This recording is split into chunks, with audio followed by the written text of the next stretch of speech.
శ్రీరామ జయ జయ రామ శ్రీరామ జయ జయ రామ శ్రీరామ జయ జయ రామ. భగవద్భక్తులందరికీ స్వాగతం. మనము నిన్నటి రోజున అరణ్యకాండ మనము ప్రారంభించాము.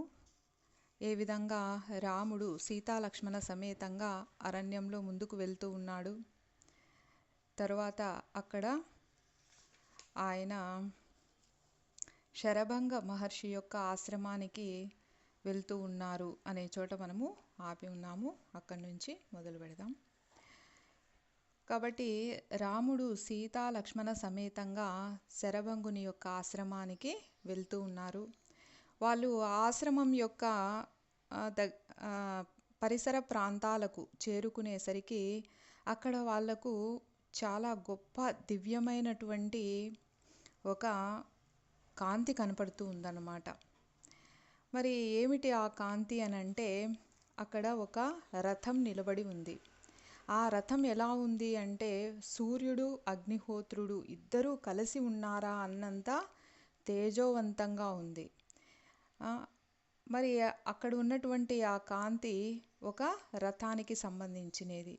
ఆ రథము యొక్క చక్రాలను మనం గమనిస్తే అవి భూమికి ఆనకుండా గాల్లోనే ఉన్నాయన్నమాట. అంటే భూమికి కొంత ఎత్తులోనే నిలబడి ఉంది. మరి అలాంటి దివ్యమైన రథాలలో ఎవరు వస్తూ ఉంటారు అంటే దేవతలే వస్తూ ఉంటారు. మరి సాక్షాత్తు దేవతలే వచ్చి తమ పనులను నెరవేర్చుకోవటం కోసం శరభంగ మహర్షిని ఆశ్రయిస్తూ ఉంటారు. అంటే శరభంగుడు అలాంటి గొప్ప మహర్షి అన్నమాట. ఆయన భగవత్ సాక్షాత్కారాన్ని పొందినవాడు, దివ్యమైనటువంటి శక్తి సంపన్నుడు. కాబట్టే దేవతలు తమ యొక్క పనులు చక్కబెట్టుకోవటానికి ఆయన దగ్గరకు తరచుగా వస్తూ ఉంటారు.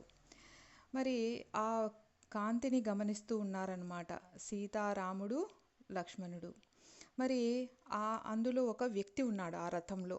ఆ వ్యక్తి కిందికి దిగలేదు, ఆ రథంలో కూర్చొని ఉన్నాడు. దానికి ఎదురుగా ఉన్నటువంటి ఆసనం పైన శరభంగ మహర్షి కూర్చొని ఉన్నారు. వాళ్ళిద్దరూ సంభాషిస్తూ ఉన్నారనమాట, ఒకరితో ఒకరు మాట్లాడుతూ ఉన్నారు.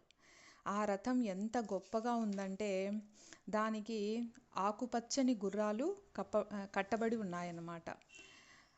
అంతేకాకుండా చంద్రునిలాగా గుండ్రంగా తెల్లగా ఉన్నటువంటి గొడుగును కలిగి ఉంది.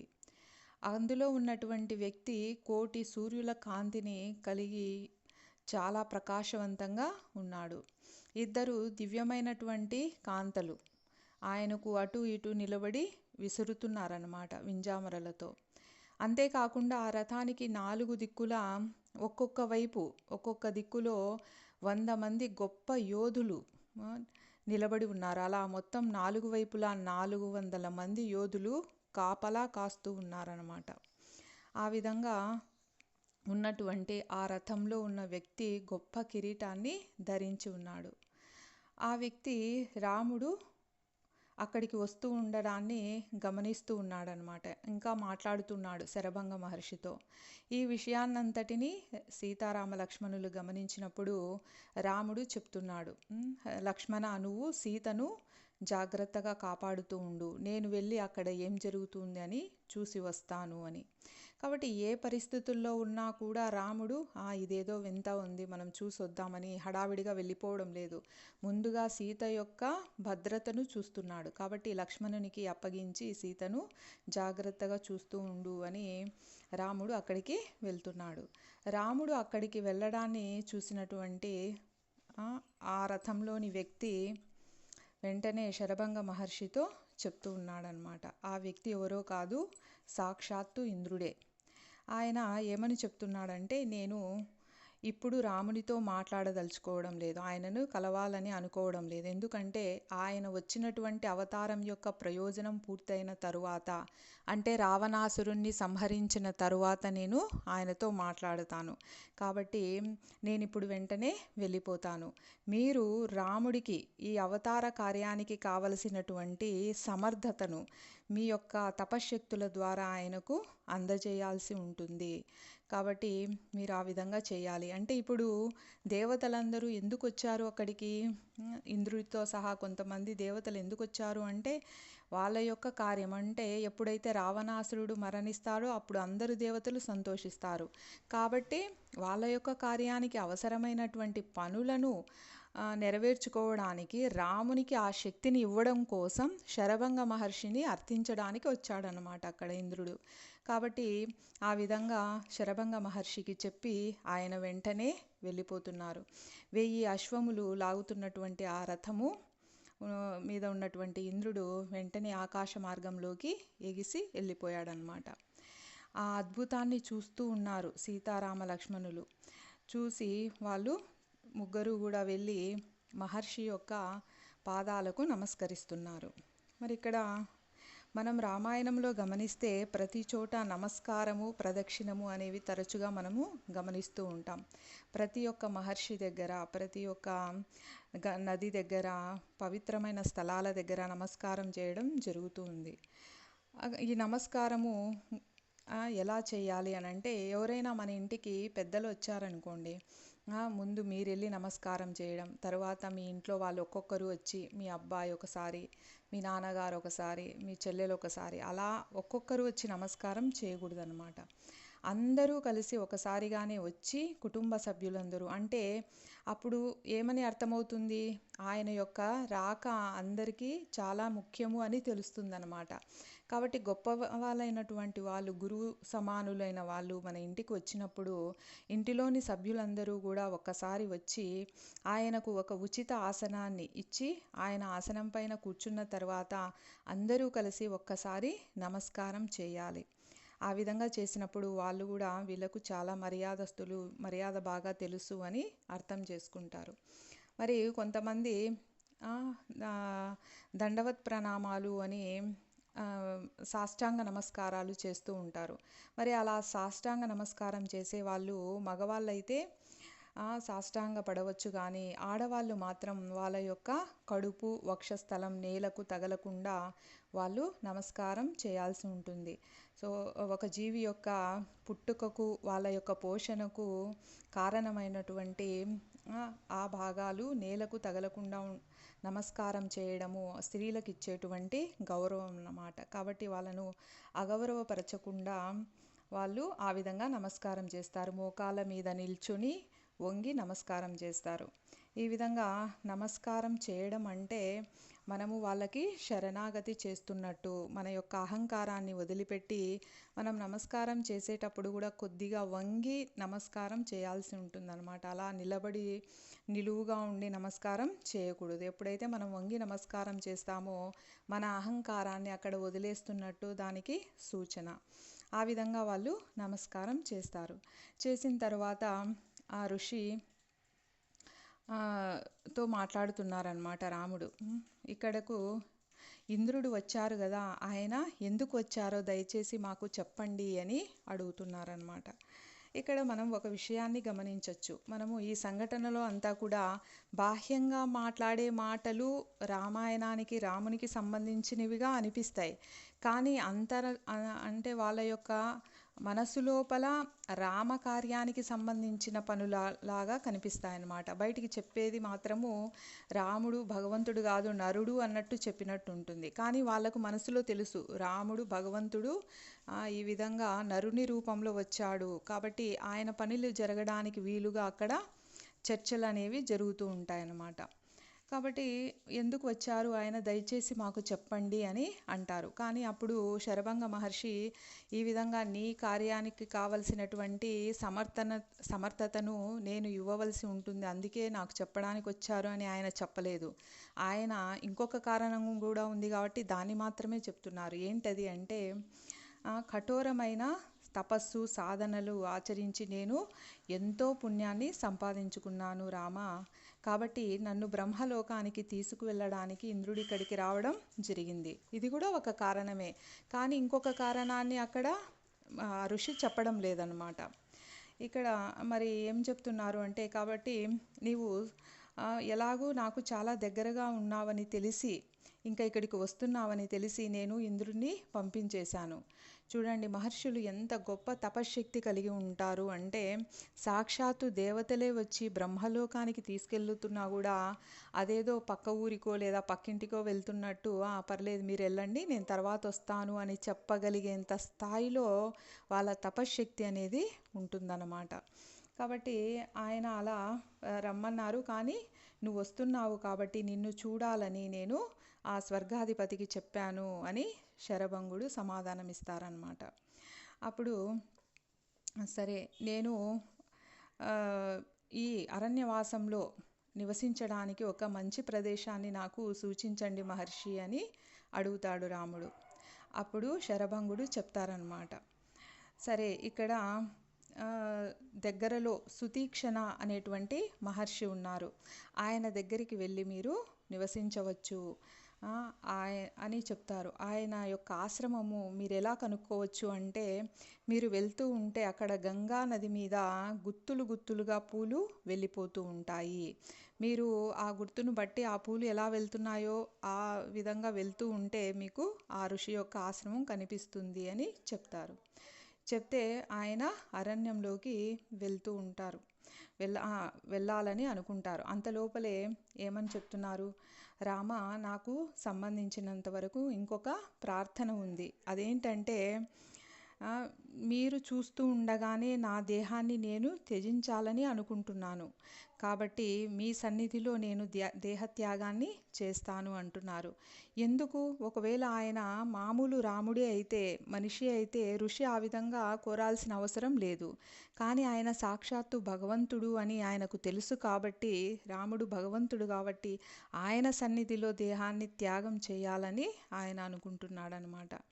కాబట్టి మహర్షులకు ఎలా ఉంటుందంటే, ఈ దేహం అనేది ఎవరైనా ఒక కూలి బరువైన మూటను మోస్తూ ఉన్నారనుకోండి, వాళ్ళు ఎప్పుడెప్పుడు గమ్యం వస్తుందా, ఆ మూటను దించేద్దామా, బరువును దించుకుందామా అని ఎదురు చూస్తూ ఉంటారు. అలానే మహర్షులు కూడా ఈ శరీరం పైన ఎప్పుడూ మమకారాన్ని పెంచుకోరు. దాన్ని ఒక సాధనంగా మాత్రమే ఉపయోగించుకొని, ఒక పరికరంగా ఉపయోగించుకొని వాళ్ళు తపస్సు చేసి భగవత్ లోకాలకు వెళ్ళడానికి ప్రయత్నం చేస్తారు. అందుకే వాళ్ళు ఎప్పుడెప్పుడు ఈ శరీరాన్ని వదిలేయాలా అని ఆలోచిస్తూ ఉంటారన్నమాట. కాబట్టి ఆ విధంగా వాళ్ళు అవసరం అనుకుంటే శరీరాన్ని వదిలేసేటువంటి సమయాన్ని వాళ్ళు పెంచుకుంటారు. ఆ విధమైనటువంటి శక్తి వాళ్ళకు ఉంటుంది. ఈ విధంగా చెప్పి శరభంగుడు అక్కడ అగ్నిని రగులుస్తాడనమాట. అందులో ఆజ్యాన్ని కుమ్మరిస్తే వెంటనే అగ్ని చాలా వేగంగా పెరుగుతుందన్నమాట. ఆ పెరిగినటువంటి ఉజ్వలంగా ఉన్నటువంటి ఆ అగ్నిలో మంత్రోచ్చారణ చేస్తూ ఋషి అగ్నిప్రవేశం చేస్తారు. ఎప్పుడైతే ఆయన అగ్నిప్రవేశం చేస్తారో ఆయన యొక్క దేహం కాలి భస్మమైపోతుంది, బూడిదైపోతుంది. ఆ తరువాత తక్షణమే శరభంగుడు యవ్వన భరితమైనటువంటి, అసలు కళ్ళు చెదిరిపోయేటువంటి గొప్ప తేజస్సుతో ఉన్నటువంటి దేహంతో దాంట్లో నుంచి, ఆ అగ్నిలో నుంచి ఆవిర్భవిస్తాడు. 15 సంవత్సరముల యవ్వనంతో ఉన్నటువంటి ఒక దేహంతో ఆయన అగ్ని నుండి ఆవిర్భవిస్తాడు. అప్పుడు ఆయన బ్రహ్మలోకానికి వెళ్ళిపోతారనమాట. అక్కడికి వచ్చినటువంటి శరభంగ మహర్షిని బ్రహ్మలోక వాసులందరూ కూడా చాలా గౌరవంగా స్వాగతించి ఆయనని లోపలికి తీసుకువెళ్తారు. ఈ విధంగా శరభంగ మహర్షి రాముని యొక్క దర్శనం చేసుకున్న తర్వాత ఆయనను సుతీక్షణ మహర్షి దగ్గరికి వెళ్ళమని సూచిస్తూ ఆయన బ్రహ్మలోకానికి వెళ్ళిపోయారు. ఆ తర్వాత ఆయన ఎప్పుడైతే అలా వెళ్ళిపోతారో అక్కడ ఉన్నటువంటి మిగిలిన ఋషులు, అంటే ఆ శరభంగ మహర్షి యొక్క ఆశ్రమంలో ఎన్నో వందల వేల మంది ఋషులు ఉన్నారనమాట. వాళ్ళందరూ కూడా అక్కడ తపస్సులు చేసుకుంటున్నారు. వాళ్ళలో వైఖానసులు, మాలకిన్యులు, సంప్రక్షాలువులు, మరీచువులు, పత్రాహారులు, ఉన్మజ్జకులు మొదలైనటువంటి సాంప్రదాయాల్లో ఉన్నటువంటి ఎంతోమంది గొప్ప గొప్ప ఋషులు అక్కడ ఉన్నారు. వాళ్ళందరూ కూడా రాముని దగ్గరికి వస్తారు. వచ్చి వాళ్ళు ఇలా చెప్తున్నారనమాట, ఈ అరణ్యంలో నివసిస్తున్నటువంటి మాకు చాలామంది రాక్షసుల వల్ల చాలా భయం వేస్తూ ఉంది. ఎందుకంటే వాళ్ళు నిర్దాక్షిణ్యంగా మమ్మల్ని చంపేస్తున్నారు. నీవు మాతో వచ్చి అక్కడ ఉన్నటువంటి చెల్లాచెదురుగా పడి ఉన్నటువంటి మృత కళేబరాలను కూడా చూడవచ్చు రామా. కాబట్టి మాకు రక్షణ కల్పించవలసిందిగా మేము నిన్ను సవినయంగా వేడుకుంటున్నాము అని అంటారనమాట. అంటే ఎందుకు ఇలా అడుగుతున్నారు అంటే, మనము నిన్నటి తరగతిలో కూడా చర్చించాము. తాపసులు వాళ్ళ యొక్క తపశక్తిని వృధా చేసుకోవడానికి ఇష్టపడరు. అంతేకాకుండా అది వాళ్ళ ఆశ్రమ ధర్మం కూడా కాదన్నమాట. అంతేకాకుండా రాజు అనేవాడు ప్రజల యొక్క ఆదాయంలో 6వ వంతును పన్నుగా తీసుకుంటాడు. మరి ఎందుకు తీసుకుంటాడు? అలా తీసుకొని భోగాలు అనుభవించి సంతోషంగా ఉండడం కోసం కాదు, దాన్ని మళ్ళీ ప్రజల యొక్క క్షేమానికి ఉపయోగిస్తారు. అదేవిధంగా యజ్ఞాలు చేస్తే ఆ రాజ్యం యొక్క పరిధిలో ఏ ఋషి అయినా ఏ బ్రాహ్మణుడైనా యజ్ఞం చేస్తే ఆ యజ్ఞంలో 4వ వంతు రాజుకు వెళ్ళిపోతుంది. అది మళ్ళీ సపరేట్గా ఇవ్వనవసరం లేదు, అది ధర్మం అన్నమాట. కాబట్టి యజ్ఞాలలో వచ్చినటువంటి ఫలితంలో 4వ వంతు రాజుకు వెళ్ళిపోతుంది. మరి ఆ ఫలితాన్ని తీసుకున్నటువంటి రాజు ఏం చేయాలి? ఆ యజ్ఞాలు సక్రమంగా నిర్వర్తింపబడేటట్లుగా రాక్షసుల నుంచి కూడా లేదా ఇతర ఏ విషయాల నుంచైనా కూడా ఆ రాజు రక్షణ కల్పించాల్సి ఉంటుంది. మరి ఇంతకుముందు భరతునితో చెప్పాడు కదా రాముడు, నువ్వు రాజ్యంలో ఉండే ప్రజలకు రాజుగా ఉండు, నేను అరణ్యంలో ఉండే మృగాలకు రాజుగా ఉంటాను అని. కాబట్టి ఇప్పుడు అరణ్యానికి వచ్చారు కాబట్టి, ఈయన క్షత్రియుడు కాబట్టి అందరూ కూడా ఈయనని ఆ విధంగా ప్రార్థిస్తున్నారన్నమాట. సరే, మీ అందరికీ కూడా నేను తప్పకుండా రక్షణ కలిగిస్తాను. నేను మీ సేవకుడిని. క్షత్రియుడు అంటే ఒక రాజుగా ఉండి భోగాలు అనుభవించడం కాదు, నేను మీ సేవకుడిని. కాబట్టి మీరు నన్ను ఈ విధంగా బ్రతిమాలని అవసరం లేదు, మీరు మమ్మల్ని ఆజ్ఞాపించండి. మీరు ఆజ్ఞాపిస్తే చాలు, మీ రక్షణ కోసం మేము ఎప్పుడు సిద్ధంగా ఉంటాము అని చెప్తున్నాడనమాట. చెప్పి ఇంకా మునులతో అందరితో కలిసి రాముడు బయలుదేరి సుతీక్షణుని యొక్క ఆశ్రమానికి వెళ్తూ ఉన్నాడు. రాముని యొక్క అభివాదములు అంటే ఆయన యొక్క నమస్కారాలను స్వీకరించిన తర్వాత ఆ ఋషి ఆయనతో ఇలా చెప్తున్నాడనమాట. సుతీక్షణుడు, ఓ రాఘవ, నీవు చిత్రకూటమునకు వచ్చినావని తెలిసినప్పటి నుంచి కూడా నేను నీ రాక కోసం నిరీక్షిస్తూ ఉన్నాను అని సుతీక్షకుడు చెప్తున్నాడు. కాబట్టి నేను బ్రహ్మలోకమునకు వెళ్ళవలసిన అవసరం వచ్చింది. కానీ అక్కడ అంటే బ్రహ్మలోకాలకు వెళ్ళాల్సిన అవసరం వచ్చిందంటే ఆయన కూడా శరభంగ మహర్షిలాగా ఎంతో గొప్ప తపశ్శక్తిని పొంది ఉన్నారు. కాబట్టి స్వర్గాధిపతి అయినటువంటి ఇంద్రుడు వచ్చి నా యొక్క తపశ్శక్తి వలన నేను సర్వలోకాలను జయించాను అని చెప్పినాడు అని చెప్తున్నాడు సుతీక్షణుడు. అంటే ఆయన బ్రహ్మలోకానికి వెళ్ళి అర్హత పొందడమే కాదు, అన్ని లోకాలను కూడా సర్వలోకాలను కూడా ఆయన జయించాడు. కాబట్టి నీ భార్య మరియు నీ సోదరునితో కలిసి నువ్వు ఈ లోకాలన్నింటిలో ఎక్కడైనా నువ్వు ఉండొచ్చు, అవన్నీ నీకు సమర్పిస్తున్నాను, ఈ అడవిలోనే కాదు. ఇంకా నేను జయించాను కాబట్టి ఇది నా సంపద, కాబట్టి నేను నీకు ధారపోస్తున్నాను, నువ్వు ఎక్కడైనా ఉండొచ్చు అని ఆయన చెప్తారు. అయినా కూడా ఆయన లేదు, నేను ఎక్కడికి వెళ్ళను, అరణ్యంలోనే నేను నివసిస్తాను, కాబట్టి నాకు అనువైన ప్రదేశాన్ని చూపించండి అని రాముడు అడుగుతారనమాట. అప్పుడు తన సొంత కుటీరమునే ఆయన నువ్వు ఉపయోగించుకోవచ్చు అని ఋషి చెప్తాడు. ఇంకెక్కడికి వెళ్తావు రామా, నువ్వు ఎక్కడికి వెళ్ళనవసరం లేదు, నా కుటీరంలోనే ఉండు నువ్వు అని చెప్తున్నారు. అంటే వాళ్ళకు ఇంకా భగవంతుడంటే అంత ప్రేమ, వాళ్ళు ఎప్పుడు ఆయన్నే కదా తలుస్తూ ఉంటారు. కాబట్టి నువ్వు ఎక్కడికి వెళ్ళనవసరం లేదు, నువ్వు ఇక్కడే ఉండు అని చెప్తారు. కానీ రాముడు అందుకు ఇష్టపడాడనమాట. ఎందుకంటే ఆశ్రమాలు అంటే మునుల యొక్క ఆశ్రమాలలో జాతి వైరం మరిచిపోయి మృగాలన్నీ తిరుగుతూ ఉంటాయి. కానీ ఒకవేళ మేము క్షత్రియులం కాబట్టి ఏదైనా జంతువులను చంపవలసి వస్తే అప్పుడు మీరు చాలా అసంతృప్తికి లోనవుతారు. కాబట్టి మీరు అసంతృప్తి చెందితే మాకు అది చాలా కష్టంగా ఉంటుంది. కాబట్టి నేను ఇక్కడ ఉండలేను, నాకు వేరే ప్రదేశాన్ని సూచించండి అని అడుగుతారనమాట. సరే, అయితే ఈ రోజుటికి ఇక్కడే ఉండండి అని సుతీక్షణుడు అడుగుతారు. అప్పుడు ఆ రాత్రికి ఆశ్రమంలోనే గడుపుతారనమాట. మరుసటి రోజు ఉదయాన్నే రాముడు మహర్షికి వందనం చేసి ఇంకా బయలుదేరాలని అనుకుంటాడు. అప్పుడు శితీక్షణుడు రాముడిని ఆలింగనం చేసుకొని దండకారణ్యంలో ఉండేటువంటి అనేక రకాలైనటువంటి ఋషి యొక్క ఆశ్రమాలను దర్శించిన తర్వాత మళ్ళీ మీరు తిరిగి వచ్చేటప్పుడు తప్పకుండా నా ఆశ్రమానికి రావాలి అని ఆయనను ఆహ్వానిస్తారనమాట.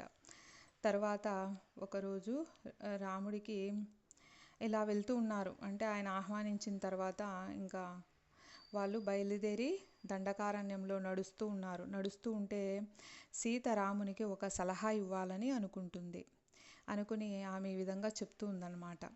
ఎందుకు ఇలా చెప్తూ ఉందంటే ఆమె వింటూ ఉంది. రాముడు మునులతో ఋషులతో చెప్తున్నారు కదా, రాక్షసులను నేను చంపేస్తాను అని. మరి ఆ విషయాన్ని గురించి ఆమె ఆలోచిస్తూ ఇలా చెప్తూ ఉందన్నమాట. ప్రాణనాథ, మరి భౌతికమైన ప్రకృతి అంటే ఎవరైనా సరే చాలా బలమైన శక్తి ఉంది, ఆ తరువాత శ్రేష్ఠుడు, అలాంటి వ్యక్తి కూడా కాలక్రమంలో ఏమవుతాడు అంటే కొన్ని భౌతికమైన వాంఛల వలన అతను వ్యసనాలకు పాల్పడతాడు. ఎవరైతే ఈ వ్యసనాల పాలు అవుతారో వాళ్ళ యొక్క మనస్సును ఇంద్రియాలు నిగ్రహించడానికి కుదరదన్నమాట. వాళ్ళు ఎప్పుడు కూడా నిరంతరం జాగ్రత్తగా ఉండాల్సి ఉంటుంది. మరి అలాంటి వ్యసనాలు ఏంటివి అంటే ప్రత్యేకించి 3 వ్యసనాలు ఉన్నాయి. ఒకటి అసత్య భాషణం, అంటే అబద్ధాలు చెప్పడం. పరస్త్రీ సంగం, అంటే వేరే స్త్రీ యొక్క సంగమాన్ని కోరుకోవడం. 3 శత్రువులు కాని వారి పట్ల క్రూరత్వం, అంటే మన పట్ల ఎవరు ఏమి అపకారం చేయకపోయినా కూడా వాళ్ళ పట్ల మనం క్రూరంగా ప్రవర్తించడం అనేటువంటి ఈ 3 ఏంటివి, ఈ 3 కూడా వ్యసనాలు. మరి వాటి నుంచి మనం దూరంగా ఉండాలి. వాటిలో మొదటి 2 నీ ఛాయలకు రావు, నాకు తెలుసు అని రామునితో అంటుంది సీత. ఎందుకంటే మీరెప్పుడు అసత్యం పలకరు, మీరెప్పుడు సత్యభాషణమే చేస్తారు, మీరు నాయందు మాత్రమే ప్రేమను కలిగి ఉంటారు, పరస్త్రీ సంగమాన్ని మీరెప్పుడు కోరుకోరు, అది కూడా నాకు బాగా తెలుసు. కానీ ఇప్పుడు వచ్చినటువంటి సమస్య ఏంటంటే 3వది, శత్రువులు కాని వారి పట్ల మీరు క్రూరత్వాన్ని ప్రదర్శిస్తున్నారేమో అని నాకు అనిపిస్తుంది. ఎందుకంటే మీరు ఎన్నో అమాయకమైన ప్రాణులను, జంతువుల యొక్క ప్రాణాలను మీరు తీస్తున్నట్లుగా నేను చూస్తున్నాను. అంతేకాకుండా మనకు సంబంధం లేనటువంటి రాక్షసులను మీరు ఎందుకు చంపుతున్నారు అని ఆమె అడుగుతుందన్నమాట. మరి ఆ అమాయక మృగాలను చంపడము చూస్తే నాకెంతో బాధగా ఉంది. కాబట్టి ప్రియమైన రామ, ఇంధనానికి అగ్నికి మధ్య దూరం తగ్గిందనుకో, అదేమవుతుంది, వెంటనే మండి ప్రజ్వరిల్లుతుంది. అంటే అగ్నికి ఆజ్యం పోసినట్టు అంటారు కదా.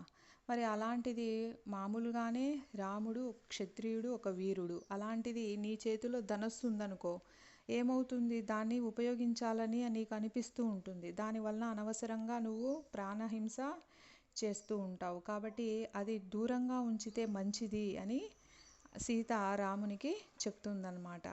ఇది బాగా అర్థం అవ్వడం కోసం సీత రామునికి ఒక కథ కూడా చెప్తూ ఉంది.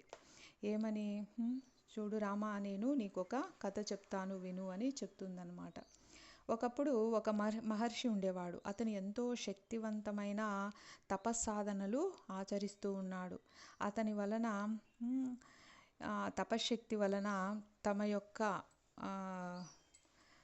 వాళ్ళ యొక్క పదవులకు, దేవతల యొక్క పదవులకు ఏదైనా ముప్పు వస్తుందేమోనని స్వర్గాధిపతి అయినటువంటి ఇంద్రుడు కూడా భయపడ్డాడనమాట. అంటే ఇవి పదవులు అనమాట. మనం ఇంతకుముందు కూడా ఒకసారి చర్చించుకుని ఉన్నాం. ఇంద్రుడు అనేది ఒక వ్యక్తి కాదు, ఇంద్ర పదవి.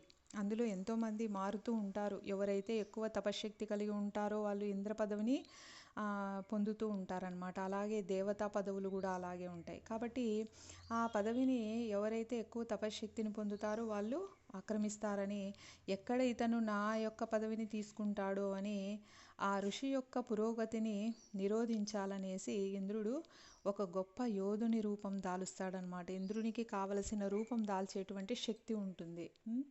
ఆ విధంగా ఆయన ఒక యోధునిలాగా వచ్చి ఆ మహర్షి ముందరికి వస్తాడు. వచ్చి ఆ మహర్షితో చెప్తారనమాట, చూడండి మహర్షి, ఇది నా ఖడ్గము అని ఆ ఖడ్గాన్ని ఆయనకిచ్చి, దయచేసి నేను తిరిగి వచ్చేదాకా దీనిని నా కోసం జాగ్రత్తగా ఉంచండి అని ప్రార్థిస్తాడు. అప్పుడు ఆ ఋషి సరేనని దాని తన దగ్గరే ఉంచుతాడనమాట. మళ్ళీ వచ్చి తీసుకెళ్తాడు కదా అని. కానీ ఆయన ప్రతిజ్ఞ చేశాడు కదా జాగ్రత్తగా ఉంచుతానని. కాబట్టి ఇది ఎక్కడన్నా పెట్టేస్తే, ఎవరైనా దీన్ని ఎత్తుకెళ్తే మళ్ళీ నేనేం సమాధానం చెప్పాలి ఆ వచ్చిన వ్యక్తికి. కాబట్టి దీన్ని జాగ్రత్తగా ఉంచాలి అని ఎప్పుడూ కూడా తన దగ్గరే ఉంచుకుంటూ ఉంటాడు ఆ ఖడ్గాన్ని.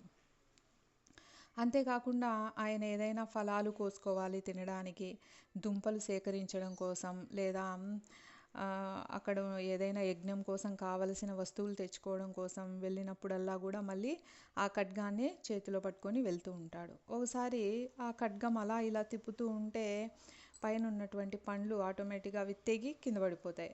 ఇది మనము అంత కష్టపడని అవసరం లేదు, ఇంత సులభంగా అలా అంటే అన్నీ మనకు దొరుకుతున్నాయని పండ్లు దానిలతో కోస్తూ ఉంటాడు. మళ్ళీ కొద్ది రోజులకు చేతులు ఊరికే ఉండవు కదా, చేతిలో ఏదైనా కర్ర ఉంటే మనం కూడా ఊరికే ఉండం, అటు ఇటు ఏదో ఒకటి కొడుతూ ఉంటాం, అలా ఇలా తిప్పుతూ ఉంటాం. అలాగే అతను కూడా ఆ ఖడ్గంతో ఆ కొమ్మని నరకడం, ఈ కొమ్మని నరకడం అలా అలవాటు అయిపోయి అతను ఏం చేస్తాడంటే చివరికి ఏది అడ్డం వచ్చినా కూడా దాన్ని చంపడం మొదలుపెట్టేశాడు. ఆ విధంగా అతను తపస్సాధనలన్నీ వదిలేసి హింసాత్మకమైన జీవిత విధానానికి అలవాటు పడతాడు. కాబట్టి ఆ ఋషి ఏమవుతాడు, ఆ తర్వాత పతితుడైపోయి మరణానంతరము నరకాన్ని పొందుతాడు. కాబట్టి మనం ఏదైనా ఇక్కడ ఒక వస్తువు మన చేతిలో ఉన్నప్పుడు, ఒక సాధనం ఉన్నప్పుడు దాన్ని ఎంతవరకు ఉపయోగించాలో అంతవరకే ఉపయోగించాలి అనే స్పృహ మనకు ఉండాలి తప్పకుండా. ఇప్పుడు ఆ ఋషి చేతిలో ఖడ్గం ఎలాగైతే ఉంది, అది తన యొక్క పతనానికి కారణమవుతుంది, అలాగే మన చేతిలో కలియుగంలో మన చేతిలో ఉండే ఖడ్గం మన ఫోన్ అన్నమాట.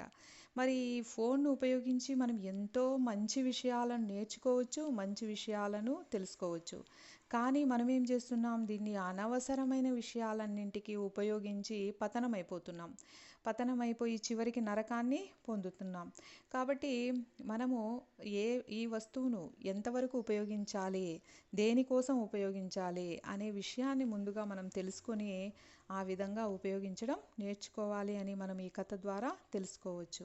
అంతేకాకుండా ఇంకొక విషయాన్ని కూడా మనం ఈ కథ నుంచి తెలుసుకోవచ్చు. ఏంటంటే మన లక్ష్యం అనేది మనము చాలా జాగ్రత్తగా మర్చిపోకుండా తరచుగా దాన్ని మనము చూస్తూ ఉండాలి. ఈ కథ నుంచి ఏం తెలుసుకోవచ్చు అని అంటే, మన యొక్క లక్ష్యం అనేది మనం చాలా కరెక్ట్గా దాన్ని ఎప్పుడు కూడా గుర్తు చేసుకుంటూ ఉండాలి. ఇతను ఏం చేశాడు, తన యొక్క లక్ష్యము తపస్సు చేయడం, కానీ ఆ వస్తువును ఉపయోగించడంలో అతని యొక్క లక్ష్యాన్ని కూడా అతడు మర్చిపోయి పతనం చెందాడనమాట. కాబట్టి ఒక ప్రియమైనటువంటి రామ, కేవలం ఇంద్రుని ఖడ్గంతో ఆ బ్రాహ్మణుడు ఏమైనాడు, పరాజితుడైనాడు. కాబట్టి ఋషులను వేధిస్తున్నారని నువ్వు రాక్షసులను చంపడం అనేది కరెక్టే, కానీ అమాయకమైనటువంటి రాక్షసులను కూడా నువ్వు చంపకూడదు. ఇక ఇతర ప్రాణులనైతే నువ్వు అసలే ఏం చేయకూడదు అని చెప్తూ ఉన్నారనమాట. మళ్ళీ తర్వాత ఏమని చెప్తుంది సీత, నీకు బోధించగలిగే స్థాయి నాకు లేదని తెలిసినప్పటికీ కూడా మరి నేను ఈ మాటలు చెప్పాను, దాని గురించి నువ్వు జాగ్రత్తగా ఆలోచించమని ప్రార్థిస్తున్నాను. ఆ పైన నీకు ఏది కరెక్ట్ అనిపిస్తే ఆ విధంగా నువ్వు చెయ్యి అని మళ్ళీ చివరగా సీత రామునితో అంటుందన్నమాట. తర్వాత రాముడు సమాధానమిస్తూ ఈ విధంగా చెప్తున్నాడు, ప్రియమైన సీత, నీ మాటలు అభినందనీయమైనవి. ఎందుకంటే నువ్వు నన్ను ఎంతో ప్రేమిస్తున్నావు కనుక నా యొక్క శ్రేయస్సు కోసం నువ్వు ఈ విధంగా నాకు సలహా ఇచ్చావు అని అర్థమవుతూ ఉంది. అయితే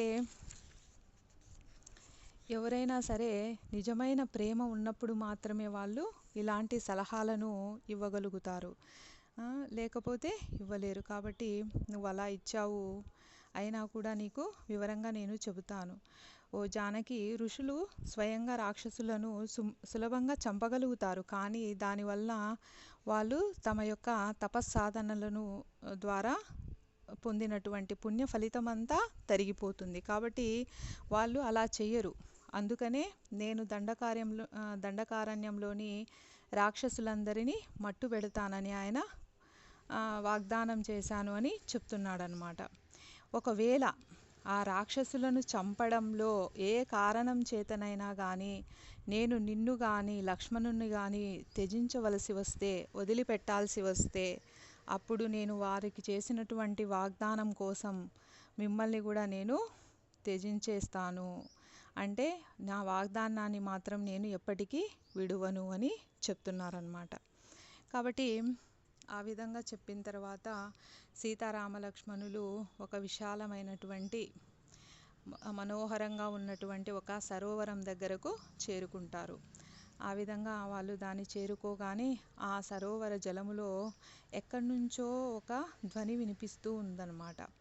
ఆ ధ్వని ఏంటంటే వీణానాదం, మృదంగ ధ్వనులు, నాట్యం చేస్తున్నటువంటి ధ్వని ఇలా వినిపిస్తూ ఉంది. కానీ అక్కడ చూస్తే ఎవ్వరూ కనిపించట్లేదు. మరి ఆ సమయంలో అక్కడ ఉన్నటువంటి ధర్మభృతుడు అనేటువంటి ఋషి అక్కడికి రావడం సంభవిస్తుంది. అప్పుడు ఆయన అడుగుతారనమాట రామలక్ష్మణులు, ఈ విచిత్రమైన గానం ఎక్కడిది, ఎక్కడి నుంచి వస్తూ ఉంది అని అడుగుతారు. అప్పుడు ధర్మభృతుడు ఈ విధంగా చెప్తున్నాడు అనమాట ఋషి. ఈ సరోవరంను పంచాప్సర అని అంటారు. మొదట దీనిని మాందకర్ణి అనేటువంటి మునీశ్వరుడు తన మాయాశక్తితో సృష్టించడం జరిగింది. ఒకసారి మాందకర్ణి ఋషి కేవలం వాయుభక్షణం అంటే కేవలం గాలిని మాత్రమే తింటూ జీవిస్తూ ఉన్నాడనమాట. ఆ విధంగా జీవిస్తూ ఉంటే తన యొక్క సరోవర తీరంలో 10,000 సంవత్సరాల పాటు తపస్సు చేస్తున్నాడు, గాలి మాత్రమే తింటూ. ఆ విధంగా చేస్తున్నప్పుడు మళ్ళీ ఏం జరిగింది, ఇక్కడ కూడా దేవతలు ఆయన యొక్క పదవులని, వాళ్ళ యొక్క పదవులను ఆయన ఆక్రమిస్తాడనేసి భయపడి వాళ్ళు ఆ మాందకర్ణుని తపస్సు నుండి మరల్చడం కోసం 5 అప్సరసలను పంపిస్తారన్నమాట. ఆ ఋషి నిజంగానే ఆ యువతులను చూసి సమ్మోహితుడైపోతాడు. అంటే ఆయన యొక్క లక్ష్యం ఇక్కడ తప్పిపోయింది, ఆయన కూడా వాళ్ళ యొక్క మోహంలో పడిపోయాడు. ఆ విధంగా ఋషి జలగర్భంలో ఒక రహస్యమైన మందిరాన్ని సృష్టించి తన భార్యలతో అక్కడ నివసిస్తూ ఉన్నాడు. కాబట్టి మీకు వినిపిస్తున్నటువంటి ఆ శబ్దాలన్నీ కూడా ఆ అప్సరసరల యొక్క సంగీత ధ్వనియే. కాబట్టి తపోశక్తితో తన యవ్వనమును తిరిగి పొందిన ఆ ఋషిని ఈనాటికి వాళ్ళు నిరంతరం సేవిస్తూ ఉన్నారు అని ధర్మభృత మహర్షి వివరిస్తారన్నమాట. కాబట్టి లక్ష్య సాధనను ఎంతోమంది మరిచిపోయి ఇలా పతనమైపోతూ ఉన్నారు. మనం కూడా ఏదైనా ఒక లక్ష్యం కోసం మొదలు పెట్టినప్పుడు, ఏదైనా ఒక పనిని మనము ఆ లక్ష్య సాధన నుంచి పక్కకి వెళ్ళకుండా మన దృష్టి దానిపైనే కేంద్రీకరించడం చాలా అవసరం అన్నమాట. ముఖ్యంగా విద్యార్థులు వాళ్ళ యొక్క లక్ష్యాన్ని మరిచిపోయి కాలేజీల్లో చేరినప్పుడు చదువు అనేటువంటి ముఖ్యమైన లక్ష్యాన్ని మర్చిపోతారు. భవిష్యత్తు ఎటు పోతుందో అని అర్థం కాదు. వాళ్ళు సినిమాలకు, షికార్లకు తిరగడం, అనవసరమైనటువంటి కాలయాపన చేస్తూ ఉంటారు. సెల్ ఫోన్లు లేకుండా చదువులు లేవని చెప్పేసి ఆ సెల్ ఫోన్లలో చదువు కన్నా మిగిలిన విషయాలపైన ఎక్కువ దృష్టి సారిస్తూ ఉంటారు. కాబట్టి మన లక్ష్య సాధన ఎటుపోతుంది అని ఒక్కసారి మనము ఆగి ఆలోచించాల్సిన అవసరం ఎంతైనా ఉంటుంది. ఆ విధంగా వాళ్ళు అక్కడి నుంచి బయలుదేరి దండకారణ్యంలో ఒక ఆశ్రమం నుంచి మరొక ఆశ్రమానికి ఇలా తిరుగుతూ సాగిపోతూ ఉన్నారన్నమాట. వాళ్ళు ఒక్కొక్క ఆశ్రమంలో 1 వారం, 1 నెల, ఇంకా ఎక్కువ కాలం, కొన్నిసార్లు ఒక్కొక్క సంవత్సరం ఇలా ఉంటూ ముందుకు వెళ్తూ ఉన్నారు. ఆ విధంగా రాముడు ప్రవాసంలో 10 సంవత్సరములు సుఖంగా, సంతృప్తిగా గడిచిపోతాయన్నమాట. ఆ తర్వాత 10 ఏళ్ల తర్వాత ఆ ముగ్గురు కూడా మళ్ళీ తిరిగి సుతీక్షణుని యొక్క ఆశ్రమానికి వస్తారు. చెప్పారు కదా ఆయన, మీరు మళ్ళీ తిరిగి వచ్చేటప్పుడు తప్పకుండా నా ఆశ్రమానికి రండి అని. కాబట్టి వాళ్ళు మళ్ళీ తిరిగి అక్కడికి వస్తారు. ఒకరోజు రాముడు సుతీక్షణునితో మాట్లాడుతూ ఆయన అడుగుతారనమాట, అగస్త్య మహర్షి ఉన్నారు కదా ఈ దండకారణ్యంలో, ఎక్కడ ఉన్నాడు ఆయన అని అడుగుతారు. అంటే నేను ఎంతో వెతికాను, ఈ సువిశాలమైనటువంటి అరణ్యంలో ఎక్కడ ఆయనను నేను కనుక్కోలేకపోయాను. కాబట్టి ఋషి నాకు దయచేసి ఆయన ఎక్కడ ఉన్నారో చెప్పండి, ఆయన యొక్క ఆశీస్సులు పొందాలని నేను అనుకుంటున్నాను. కాబట్టి ఆయన ఆశ్రమానికి ఎలా వెళ్ళాలో నాకు దారి తెలియచేయండి అని సుతీక్ష్ణునితో రాముడు అడుగుతున్నాడనమాట. అప్పుడు సుతీక్ష్ణుడు వారికి కొన్ని సూచనలు ఇచ్చి ఎలా వెళ్ళాలో చెప్తారు. చెప్పినప్పుడు సీతారామ లక్ష్మణులు ముగ్గురు కూడా బయలుదేరుతారు. వాళ్ళు అగస్త్యాశ్రమం యొక్క పరిసర ప్రాంతాలకు చేరుకోగానే రాముడు అగస్త్యముని యొక్క చరిత్ర గురించి చెప్తూ ఉన్నాడనమాట. ఆ ఆశ్రమం యొక్క పవిత్రత ఎలా ఉంది అనే విషయాన్ని కూడా ఆయన చెప్తూ ఉన్నాడు. ఇలా చెప్తున్నాడు, ఒకప్పుడు వాతాపి ఇల్వలుడు అనేటువంటి ఇద్దరు రాక్షసులు ఉండేవాళ్ళు. వాళ్ళు ఇల్వలుడేమో బ్రాహ్మణ రూపం ధరిస్తాడు. ధరించి సంస్కృతంలో మాట్లాడుతూ కొందరు నిజమైన బ్రాహ్మణులు ఉంటారు కదా, వాళ్ళను శ్రాద్ధకర్మ చేస్తున్నాం మేము, దయచేసి మీరు భోజనాలకు రండి అని ఆహ్వానిస్తారు. అప్పటి త్రేతాయుగంలో ఏంటంటే బ్రాహ్మణులకు భోజనం పెట్టేటప్పుడు, అది కూడా శ్రాద్ధకర్మలో, ఒక మేకను కోసి ఆ మాంసాన్ని వడ్డించేవాళ్ళు. అది ఈ యుగంలో అయితే కాదు, త్రేతాయుగంలో. కాబట్టి ఆ విధంగా ఇల్వలుడు బ్రాహ్మణులను భోజనానికి పిలుస్తాడనమాట బ్రాహ్మణ రూపంలో. అయితే తనతో ఉన్నటువంటి వాతాపి ఉన్నాడు కదా, ఆ వాతాపి ఒక మేక రూపంలోకి మారిపోతాడు.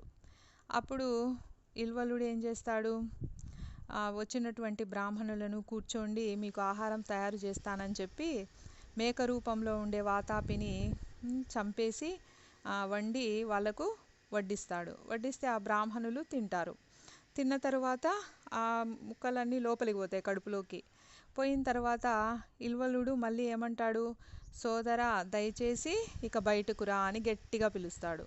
వెంటనే వాతాపి ఏం చేస్తాడు, వీళ్ళు రాక్షసులు కదా, మాయలు బాగా తెలుసు కాబట్టి అతను చనిపోయి ముక్కలైపోయినాడు అని అనిపిస్తుంది, కానీ అతను కడుపులోకి పోయిన తర్వాత మళ్ళీ ప్రాణం పోసుకొని అతను అలా పిలవగానే బ్రాహ్మణుల యొక్క కడుపును చీల్చుకొని మేకలాగా అరుస్తూ బయటికి వచ్చేస్తాడు. మరి పొట్ట చీలిపోతే ఇంకా ఆ బ్రాహ్మణుడు, నిజమైన బ్రాహ్మణుడు చనిపోతాడు కదా, ఆ చనిపోయిన బ్రాహ్మణుణ్ణి ఇద్దరు కలిసి తింటారనమాట. ఈ పద్ధతిలో వాళ్ళు వేలాది మంది బ్రాహ్మణులను చంపి తినేస్తూ ఉన్నారనమాట. అలా తింటూ ఉంటే చివరకు దేవతలను ప్రార్థిస్తారు. అందరూ ప్రార్థిస్తే అప్పుడు దేవతలు వెళ్ళి అగస్త్య మునిని ప్రార్థిస్తారు, దయచేసి ముని మీరు ఇక్కడ అతిథిగా వచ్చి వాళ్ళిద్దరి యొక్క పని పట్టాలి, వాళ్ళు ఎంతో మందిని చంపేస్తున్నారు ఇలాగా అని. సరే అని వాళ్ళ యొక్క అభ్యర్థన మేరకు అగస్త్యముని అక్కడికి వస్తాడు. వచ్చి ఇంకా ఆయన బ్రాహ్మణుడు కదా, అలా వెళ్తూ ఉంటాడనమాట వీళ్ళు చూసే విధంగా. అప్పుడు మామూలుగానే మళ్ళీ ఏం చేస్తాడు, అక్కడ ఉన్నటువంటి ఇల్వలుడు ఆయన్ను భోజనానికి పిలుస్తే సరే పద వస్తాను అని అగస్త్యుడు వెళ్తే అప్పటికే వాతాపి మేకలాగా మారిపోయి ఉంటాడు కదా, మళ్ళీ వాతాపిని మళ్ళీ చంపి వండి అగస్త్యునికి భోజనం పెట్టిన తర్వాత ఆయన తిన్న తర్వాత మళ్ళీ ఇల్వలుడు ఏమంటున్నాడు, సోదరా దయచేసి ఇక బయటికి రా అని గట్టిగా పిలిస్తే వాతాపి బయటికి రాడు. ఎందుకు రాడు మరి? అప్పుడు ఋషి చెప్తున్నాడు, ఇంకా వాతాపి ఎక్కడొస్తాడు బయటికి, నేను జీర్ణం చేసేసుకున్నాను, యమరాజు సదనానికి పంపించేశాను, ఇంకా అతను బయటికి రాడు అని అంటాడు. అందుకే మనము చిన్నప్పుడు చూస్తూ ఉంటాం, చిన్నపిల్లలకి అమ్మమ్మలు కానీ తాతయ్యలు కానీ వాళ్ళు పాలు తాగిన తర్వాత జీర్ణం వాతాపి జీర్ణం అని కడుపు మీద రుద్దుతూ ఉంటారనమాట. అంటే ఎలాంటి ఆహారమైనా సరే ఆ పిల్లవాడు లేదా అమ్మాయి తీసుకున్న ఆహారము జీర్ణం అయిపోవాలి అన్నట్టుగా చెప్తూ ఉంటారు. ఈ విధంగా ఆ నానుడి కూడా వచ్చింది. కాబట్టి ఇంకా అతను నరకానికి వెళ్ళిపోయాడు, ఇంకెక్కడున్నాడు అని చెప్తారు. ఆ మాటలు వింటూనే ఇల్వలుడు చాలా కోపంతో అగస్త్యుని మీద దాడి చేయాలని మిందికొస్తూ ఉంటాడు. ఒక్కసారి ఆ ఋషి తీక్షణంగా చూస్తారనమాట. అంతే, ఆయన యొక్క చూపులతో అతను కాలి బూడిదైపోతాడు. ఆ తర్వాత అగస్త్యముని, అంటే ఏ రాక్షసుడైనా సరే భయపడిపోతాడు. కాబట్టి అగస్త్యముని ఉన్నటువంటి ఈ ఆశ్రమం చుట్టుపక్కల ఒక్క రాక్షసుడు కూడా రాలేడు అని రాముడు వాళ్ళకు చెప్తున్నారనమాట, సీతాలక్ష్మణులకు. ఆ విధంగా చెప్తూ ఇక్కడ ఉన్నటువంటి ఆశ్రమంలో ఎవ్వరూ కూడా అసత్యం పలికే వాళ్ళు ఉండరు. వంచకులు అనే వాళ్ళే ఉండరు. పీడించేవాళ్ళు, ఏ నియమాలు పాటించకుండా ఉండేవాళ్ళు, అలాంటి వాళ్ళు ఎవరు కూడా ఈ ఆశ్రమంలో ఉండరు. అంటే అందరూ కూడా మంచి గుణసంపన్నులే ఉంటారు. అంతేకాకుండా దేవతలు, యక్షులు, నాగులు అలాంటి వాళ్ళు కూడా ఇక్కడ ఉంటారు. ఇక్కడ తపస్సు చేసి చాలామంది ఊర్ధ్వలోకాలకు వెళ్ళిపోతూ ఉంటారనమాట, దేవతా విమానాలలో అని చెప్తూ ఉన్నాడు. చెప్తూ వాళ్ళు అగస్త్యుని యొక్క ఆశ్రమంలోకి ప్రవేశిస్తూనే అగస్త్యుడు వాళ్ళను ఎంతో ఆదరంగా ఆహ్వానించి వాళ్ళు కూర్చోవడానికి ఆసనాన్ని ఇస్తారనమాట. ఇచ్చిన తర్వాత అక్కడ ఉన్నటువంటి అగస్త్యునితో పాటు ఇంకా ఎవరెవరు ఉన్నారు అని చూస్తే నాగరాజు, గరుడు, తర్వాత గరుడు, కార్తికేయుడు, బ్రహ్మ, అగ్ని, విష్ణువు, మహేంద్రుడు, సూర్యుడు, సోముడు, కుబేరుడు, వాయువు, అనంతుడు, గాయత్రి అందరూ కూడా అక్కడ ఉన్నారనమాట. వాళ్ళ ఆసనాలలో కూర్చొని ఉన్నారు. ఉండి వాళ్ళు ఉపాసన చేస్తూ ఉన్నారన్నమాట. అలాంటి గొప్ప ఆశ్రమం అది. మరి అక్కడ వాళ్ళు వచ్చిన తర్వాత అగస్త్యుడు రామునికి భోజనం పెట్టాలని అనుకుంటాడు. కానీ రాముడు నరుడు అనుకోండి, మరి ఆయనకు ఒక తపస్వి మర్యాద చేయకూడదు. కానీ అలా చేయకూడదు కాబట్టి అగస్త్యుడు ఏమంటున్నాడు, నువ్వు నాకు అతిథివి కాబట్టి నేను నీకు అతిథి మర్యాద చేస్తున్నాను అని చెప్పి రాముని కూర్చోబెట్టి వాళ్ళకి భోజనం వడ్డిస్తారు. ఎంతో ఆదరంగా వడ్డించినప్పుడు వాళ్ళందరూ కూడా భోంచేసిన తర్వాత అగస్త్యుడు రామునికి కొన్ని రకాలైనటువంటి అస్త్రాలను ఇస్తున్నాడనమాట, శస్త్రాలను. విశ్వకర్మ నిర్మించినటువంటి విష్ణు ధనస్సును ఇచ్చాడు. దేవేంద్రుడు ఇచ్చినటువంటి 2 అక్షయ తూణీరములు ఇచ్చాడు. మనం ఇంతకుముందు కూడా చెప్పుకోనున్నాం ఈ అక్షయ తూణీరముల గురించి. ఎన్ని బాణాలు తీసినా కూడా ఇంకా దాంట్లో ఉంటూ ఉంటాయన్నమాట. అంతేకాకుండా ఒక అమోఘమైనటువంటి శరమును, బ్రహ్మదేవుడు ఇచ్చినటువంటి ఒక బంగారుతో తయారు చేయబడినటువంటి వజ్రాలు పొదిగినటువంటి ఖడ్గమును కానుకలుగా ఇస్తాడు. ఆ తరువాత సీత వైపు తిరిగి అగస్త్యుడు చెప్తున్నాడనమాట, నీ భర్త కోసం నువ్వు స్వచ్ఛందంగా ఇన్ని కష్టాలను స్వీకరించి వస్తున్నావు తల్లి, నువ్వు చిరకాలమైనటువంటి కీర్తిని నువ్వు ఆర్జించుకున్నావు, నువ్వు గొప్ప పతివ్రతవు అని ఆయన చెప్తున్నాడనమాట. అంతేకాకుండా పురుషుడు ఎవరైనా సరే బాగా సిరి సంపదలతో తులతూగుతున్నప్పుడు మాత్రం ప్రేమించటం కాదు, ఒకవేళ పరిస్థితుల రీత్యా అతను కష్టాలలో ఉన్నప్పుడు కూడా అతని వెంటే నువ్వు ఉండడం వలన నువ్వు ఎంతో పుణ్యాన్ని సంపాదించుకున్నావు అని ఆయన ఆమెను కీర్తిస్తున్నాడు. ఎందుకు ఇలా చెప్తున్నాడు అంటే ఆంతర్యంలో ఏమని ఆయన ఉద్దేశము అంటే, ఎవరైతే ఇంత గొప్ప పతివ్రత ధర్మాన్ని పాటిస్తున్నారో ఆ సీతామాత అపహరణం వల్లనే, ఆమె యొక్క పాతివ్రత్య మహిమ కారణంగానే రాముని యొక్క గొప్ప తపస్సు అనేది నశించిపోతుంది. ఎప్పుడైతే అంటే మామూలు వాడు కాదు రావణుడు, ఎన్నో వేల సంవత్సరాలు ఎంతో గొప్ప తపస్సును ఆచరించాడు కాబట్టి ఆ తపస్సు యొక్క శక్తి అంతా నశించాలి అంటే దానికి సమానమైనటువంటి పుణ్యం ఉన్నటువంటి స్త్రీని అతను భంగపరిచినప్పుడు ఏమవుతుంది, ఆ మొత్తం తపశ్శక్తి అంతా నాశనం అయిపోతుంది. కాబట్టి దానికి సమానమైనటువంటి పుణ్యము రావాలి అంటే ఆమె ఎంతో గొప్ప పాతివ్రత్యాన్ని పాటించి ఉండాలి. అంటే ఆమె ఇన్ని సంవత్సరములు, మరి మొదట్లోనే ఎందుకు రావణాసురుని చంపలేదంటే 10 సంవత్సరములు ఆమెకు పడినటువంటి కష్టాలు ఏవైతే భర్త కోసం తను ఆ విధంగా అరణ్యాలలో అనుభవించిందో వాటన్నింటి వల్ల ఆమెకి ఇంకా గొప్ప పాతివ్రత్య శక్తి అనేది వచ్చింది. మరి అలాంటి శక్తి మాత్రమే రావణాసుని యొక్క తపశ్శక్తిని నాశనం చేయగలుగుతుంది అని ఆయన ఉద్దేశం. అంతేకాకుండా రావణాసురుణ్ణి ఆ తర్వాత రాముడు వెళ్ళి చంపడానికి వీలుగా కావలసినటువంటి ధనుస్సులు, ఖడ్గాలు అన్నీ కూడా ఆయన బహూకరించడం జరిగింది. ఆ విధంగా రాముడు తన నివాసానికి ఒక ప్రదేశాన్ని సూచించమని అగస్త్యుణ్ణి అడుగుతారన్నమాట. అయితే అప్పుడు అగస్త్యుడు ఆలోచిస్తాడు. ఎందుకు అంటే ఆల్రెడీ ఇప్పుడు 10 సంవత్సరములు పూర్తి అయిపోయింది. ఇంకా 4 సంవత్సరములు ఇంకా తొందరలో అయిపోవచ్చింది. కాబట్టి ఇంకా మళ్ళీ ఒకవేళ రాముడు అరణ్యవాసం పూర్తి చేసుకొని వెళ్ళిపోతే ఇంకా మళ్ళీ అడవులకు రావాల్సిన అవసరం లేదు.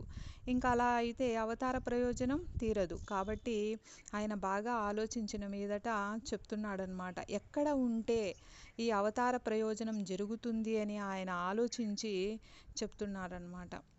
ఇక్కడ నుంచి 16 మైళ్ళ దూరంలో గోదావరి నది ఉంది. ఆ నదీ తీరం వద్ద పంచవటి అనేటువంటి ప్రదేశం ఉంది. మీరు అక్కడికి వెళ్ళి ఉండండి అని చెప్తున్నారనమాట. అంతేకాకుండా ఏమని చెప్తున్నారు, అక్కడ మనుష్య సంచారం అనేది ఉండదు, మీరు ప్రశాంతంగా ఉండవచ్చు అని చెప్తున్నారు. ఎందుకు మనుష్య సంచారం లేని చోటికి పొమ్మంటారు? ఎవరైనా తోడుగా ఉండే చోటికి వెళ్ళమంటారు, మనుషులు ఉండే చోటికి. కానీ ఇక్కడ ఎవరైనా ఉంటే సీతాపహరణం జరగడము కష్టమవుతుంది. కాబట్టి ఎవరు ఉండని ప్రదేశం అయితే సీతాపహరణం జరుగుతుంది, రావణాసురునికి కౌంట్డౌన్ మొదలవుతుంది అన్నమాట.